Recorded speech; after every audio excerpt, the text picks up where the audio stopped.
Catherine Cleary is here. She's a journalist and she's co-authored the book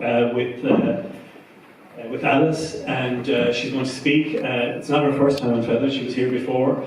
She's the food critic for the Irish Times, and she gave a glowing review to Duke's, so we welcome her back. If she hadn't, we don't know that she's been here.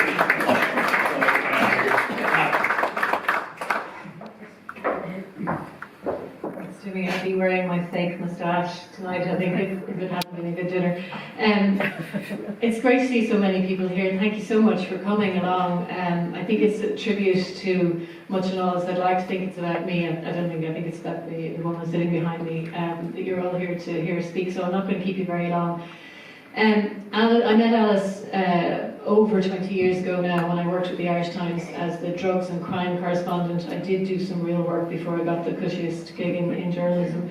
And I remember walking through Dublin with her. We walked back from the Morning Star hostel, I think it was, back over the river, and I still remember that day that we walked through Dublin, because what Alice did was, everybody we met, and it was one of those mornings when there were lots of people, the kinds of people that Alice was working with, who were walking either between hostels or food centres, and Alice crossed the road to go and talk to these people. She knew everybody by the first name, they all knew her, and I was, as a young journalist, I was really blown away by that idea that this was Alice's village, these were people that she knew. And when I came back here in January 2016, when we came down to start work on the book, we had a plan that we were going to work on it over 2016, a chapter every month, 12 chapters in all. You know, journalists have to break things down into manageable chunks rather than, you know, look at a big book and start at the beginning. So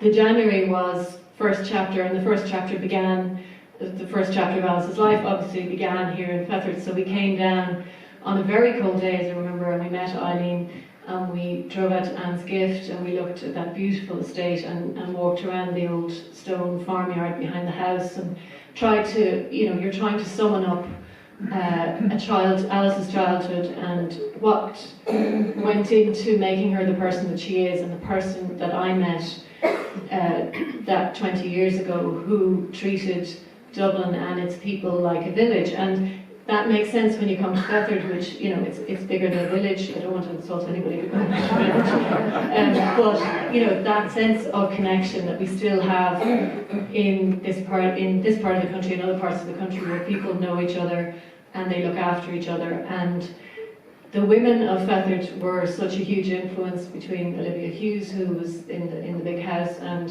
Alice's mother, Hanny, and that country markets that they set up back in 1947, another very cold winter, which is now where the Horse Museum is. I was fascinated by that part of the story as well, and that idea that this was a cooperative venture. It was very much aimed at giving the women in farming families an income and something to work towards every week, and their own independence and their own, you know, their own resilience and strength that they could put out and run that country market, not a farmer's market. Very different thing, country markets, and it's still going today, as is Alice, still as, in fact, probably even more energetic now in many ways in talking about the issues. Many of you will have listened to her on the radio talking about homelessness. It's increasingly going to be back on the airways now as we come up to Christmas, and Alice will be called on to come in and talk about it, and she will do what she does so well, in that she will not give the simple soundbite answer. She'll talk about the complexities of it. So I'm so delighted to see everybody, or most people, I think everybody, buying a book as he came in. It's not always a thing at book launches, and I hope you'll get to know Alice, the girl, the little girl who grew up in Anne's Gift, who was surrounded by these really interesting people and in this really beautiful part of the country, and took so much of what she brought to Dublin and how she dealt with people